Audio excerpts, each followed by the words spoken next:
جب آپس میں ملتے ہیں تو ہنستے چہرے ملتے ہیں، لیکن دنوں میں کیسے کیسے غم اٹھائے ہوئے ہیں تو جانتا ہے۔ ماں باپ اولاد کے بارے میں ناراض ہے، ماں کی نیند بیٹی کی وجہ سے اڑی ہوئی ہے، باپ اپنے بیٹے کی وجہ سے سماج اور معاشرے میں منہ دکھانے کے لائق نہیں ہے۔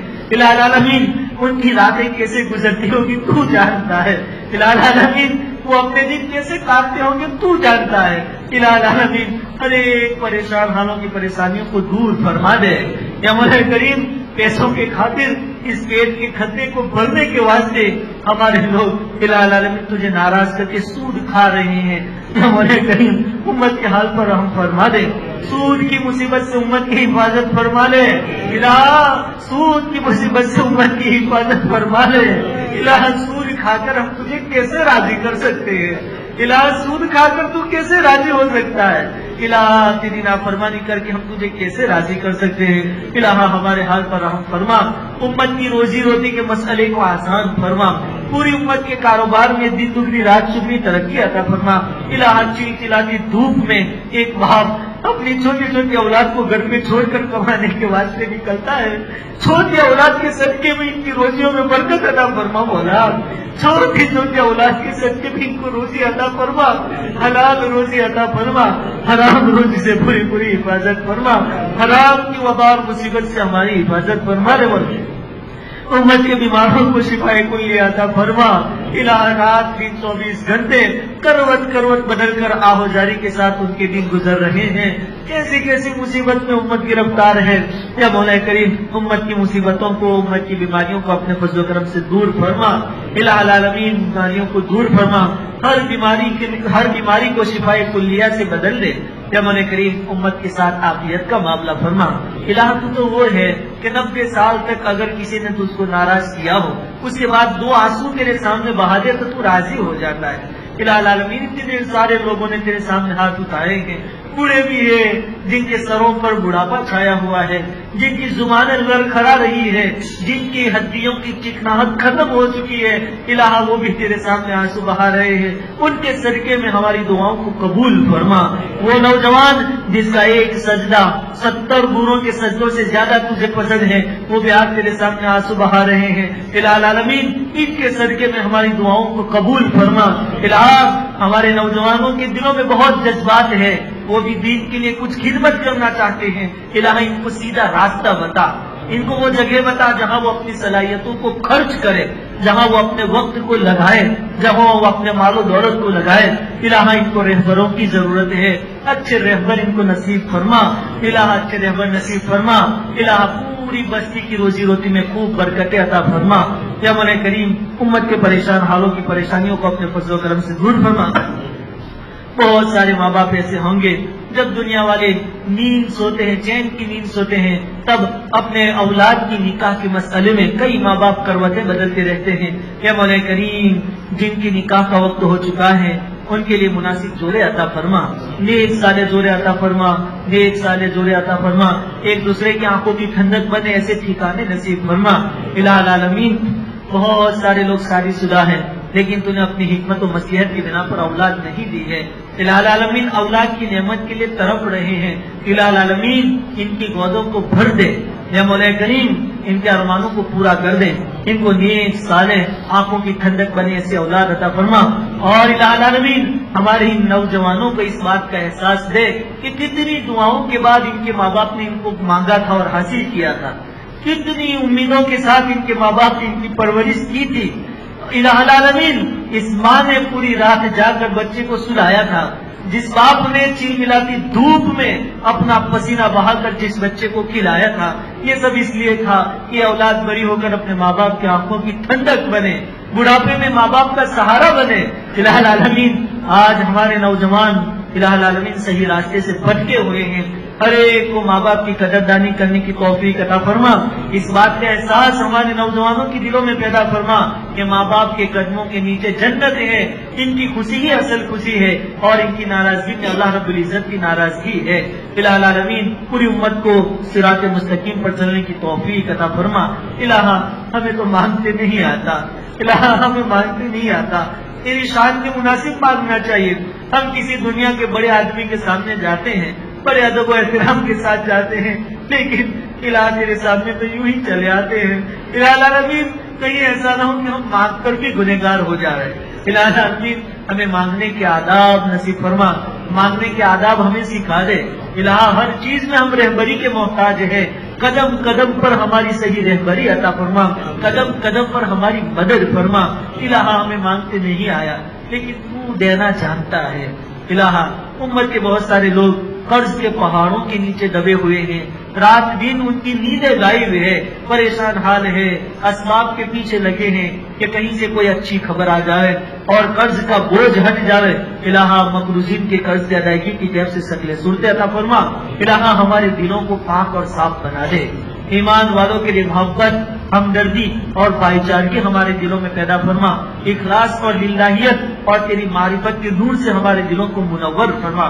حسد، بغض، عداوت، دشمنی، کینہ، کپٹ اور دشمنی سے پوری ہماری حفاظت فرما، الہ ایک طرف مہمان آ رہا ہے، رمضان کا مہینہ آ رہا ہے، الہ العالمین یہ خوش نصیبوں کو عطا کیا جاتا ہے، یا مولا کریم رمضان کے مہینے کی صحیح قدردانی کرنے کی توفیق عطا فرما، الہ کہیں ایسا نہ ہو کہ آج تک زندگی میں بہت سارے رمضان آئے اور چلے گئے، کہیں ایسا نہ ہو کہ تیرے محبوب نے بد دعا فرمائی تھی اور جبریل نے آمین کہا تھا، ہم بھی ان بد نصیبوں میں شامل ہو جاوے، الہ اس سے ہماری پوری حفاظت فرما، آنے والے رمضان کی قدردانی کرنے کی توفیق عطا فرما، العالمین جو مشغلے اور جو دنیاوی چیزیں ہمیں دوسری طرف الجھائے رکھتی ہیں اس سے ہمیں دور کر دے اور ان چیزوں کو ہم سے دور کر دے، العالمین خاص کر ہمارے نوجوانوں کا ایک منٹ مسجدوں میں تیری عبادتوں میں لگے ایسی توفیق عطا فرما، العالمین قرآن کو سننے کی، تراویح کی پابندی کی، 5 وقت کی نماز پابندی کے ساتھ پڑھنے کی توفیق عطا فرما،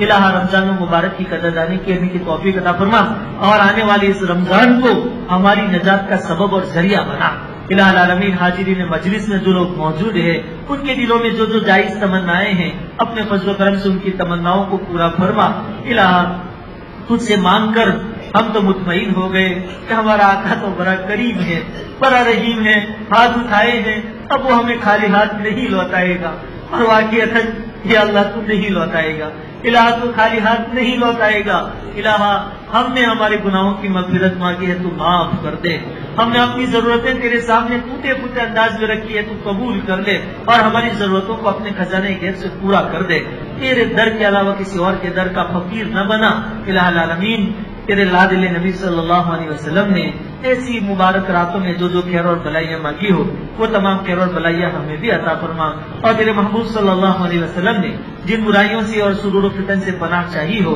ہم سب بھی پناہ چاہتے ہیں، ہماری پوری حفاظت فرما، الہ جو مانگا وہ بھی عطا فرما، جو مانگنے سے رہ گیا اپنے فضل و کرم سے اپنی شان ساتھ عطا فرما، اور پوری امت مسلمہ کی طرف سے نبی کریم صلی اللہ علیہ وسلم کی ذات مبارک پر لاکھوں کروڑ درود نازل فرما، درود اور سلام نازل فرما، امت کی طرف سے ایک نبی کو جو بدلہ اور انعام ملنا چاہیے، جو ہدیہ ملنا چاہیے، الہ العالمین وہ ہماری طرف سے آپ عطا فرمائیے، الہ العالمین ہماری ٹوٹی پھوٹی دعاؤں کو اپنے فضل و کرم سے قبول فرمائیے، جزا اللہ عنا محمد بما هو اهله صلی اللہ علیہ وسلم، ربنا تقبل منا انك انت السميع العليم وتب علينا انك انت التواب الرحيم، سبحان ربك رب العزة عما يصفون وسلام على المرسلين والحمد لله.